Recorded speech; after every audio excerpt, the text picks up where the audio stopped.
अब हम देखते हैं कि हम इनको यूज़ कैसे करते हैं। सबसे पहले हम इनको देख लेते हैं। ये मेरे पास सबसे होम के टैब के अंदर फ़ॉन्ट के ग्रुप में जो सबसे पहला ऑप्शन आता है ये फ़ॉन्ट्स का आता है। फ़ॉन्ट्स, ये फ़ॉन्ट्स होते हैं। फ़ॉन्ट्स असल में क्या होते हैं इनको समझ लेते हैं। देखिए फ़ॉन्ट्स जो होते हैं, फ़ॉन्ट्स होते हैं लिखाई के साइज़ को, जो लिखाई का जो तरीका होता है इसको फ़ॉन्ट कहते हैं। जैसे फर्स्ट करिए आपको जो लिखाई नज़र आ रही है तो ये एक फ़ॉन्ट है। ये कौन सा फ़ॉन्ट है, आप इसके ऊपर क्लिक करते हैं तो यहाँ पे आपको बता रहा है, थोड़ा सा जूम इन करके दिखाता हूँ आपको। ये बता रहा है कैलिबरी बॉडी। अगर आप चाहते हैं इसको चेंज करना, फर्स्ट करके मैं चेंज को सिलेक्ट किया, ये पूरे पैराग्राफ को सिलेक्ट करता हूँ और मैं यहाँ पे जाता हूँ और मैं इसका जो फ़ॉन्ट है ये रख देता हूँ, मैं ये वाला एरियल रखता हूँ। तो अब आप देखें ये चेंज हो गया फ़ॉन्ट। तो मतलब क्या हुआ कि ये फ़ॉन्ट चेंज हुआ है। पहले ये कैलिबरी था, ऐसा था, अब ये एरियल हो गया है तो ऐसा हो गया है। तो लिखाई के जो मुख्तलिफ तरीक़े होते हैं, जो मुख्तलिफ स्टाइल्स होते हैं, उनको हम फ़ॉन्ट कहते हैं। तो आप इन फ़ॉन्ट्स को यहाँ से चेंज कर सकते हैं। देखिए मुख्तलिफ फ़ॉन्ट्स होते हैं, यहाँ पे आप इनको यूज़ करेंगे।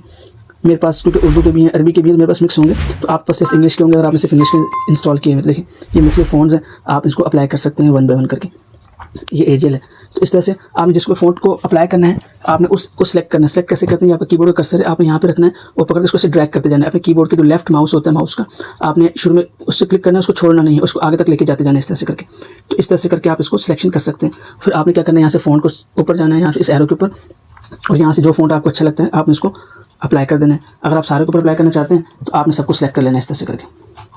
सबको सेलेक्ट करके फिर आपने इसको यहाँ से कोई भी फ़ॉन्ट चेंज कर देना है। अच्छा, यहाँ पे आपको मैं बुनियादी चीज़ बता दूँ कि जब हम ऑफिस में काम करते हैं तो जो हमारा जो स्टैंडर्ड फ़ॉन्ट होता है, 2-3 फ़ॉन्ट हम यूज़ करते हैं। या तो आप कैलिबरी इस्तेमाल कर लें, जो डिफ़ॉल्ट फ़ॉन्ट होता है वही इस्तेमाल कर लें, या आप एरियल को इस्तेमाल कर लें। देखिए जो एरियल फ़ॉन्ट होता है ऑफिस में ज़्यादातर एरियल फ़ॉन्ट इस्तेमाल होता है, या टाइम्स न्यू रोमन फ़ॉन्ट इस्तेमाल कर लें। ये 3 फ़ॉन्ट्स हैं जो कि बहुत ज़्यादा इस्तेमाल होते हैं। इनमें सबसे ज़्यादा हम जो प्रेफर करते हैं वो एरियल को प्रेफर करते हैं कि आप एरियल को यूज़ करें। लेकिन अगर आप टाइम्स न्यू रोमन को भी यूज़ करते हैं तभी कोई मसला नहीं है, आप टाइम न्यू रोमन को भी कर सकते हैं या कैलिबरी को भी कर सकते हैं। लेकिन माइक्रोसॉफ्ट ऑफिस के अंदर जो वर्ड के अंदर जो फ़ॉन्ट्स यूज़ करते हैं डॉक्यूमेंट्स के अंदर या डॉक्यूमेंटेशन के हवाले से, तो हम एरियल को यूज़ करते हैं। और जो नॉर्मल जो साइज़ होता है लिखाई का वो 12 रखते हैं। जो आम लिखाई, जैसे आम पैराग्राफ लिखा है तो इसका जो साइज़ होता है 12 होता है। देखिए इसके साइज़ फ़ॉन्ट के साथ बराबर में साइज़ का ऑप्शन है। अब यहाँ पे 11 होता है डिफ़ॉल्ट में, आप इसको 12 रखेंगे। जो नॉर्मल लिखाई का साइज़ होता है उसको हम ऑफिस के अंदर 12 रखते हैं। जो हेडिंग होती है उसको 14 रखते हैं। जो उससे बड़ी हेडिंग होती है उसको 16 रखते हैं। जैसे मैं आपको करके दिखाता हूँ। जैसे फर्स्ट करें, मैं ऊपर लिखता हूँ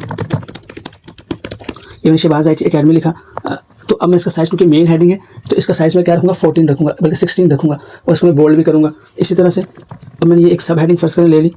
अब जो सब हेडिंग होगी इसका साइज़ हम 14 रखेंगे, सिर्फ 2 पॉइंट बढ़ाएंगे और इसको यहाँ से बोल्ड कर देंगे। और जो नॉर्मल दिखाई है हमारी वो हमारी होगी 12 के अंदर। तो डिपेंड करता है कि आपकी रिक्वायरमेंट क्या है। लेकिन अमूमन हम ऐसा करते हैं, जो बड़ी हेडिंग होती है उसका 16 रख लेते हैं, जो छोटी होती है उसका 14 रख लेते हैं, और जो नॉर्मल लिखाई होती है उसका 12 रखते हैं। लेकिन ये हमने एक ऑफिशियल डॉक्यूमेंट्स के अंदर हमने चीज़ें सेट की होती हैं। बाकी इसके अलावा हम अपने हिसाब से इसका एडजस्टमेंट करते रहते हैं। लेकिन बुनियादी सेटिंग यही है कि आप अगर रखना चाहते हैं तो आप इस तरह से सेटिंग रख सकते हैं।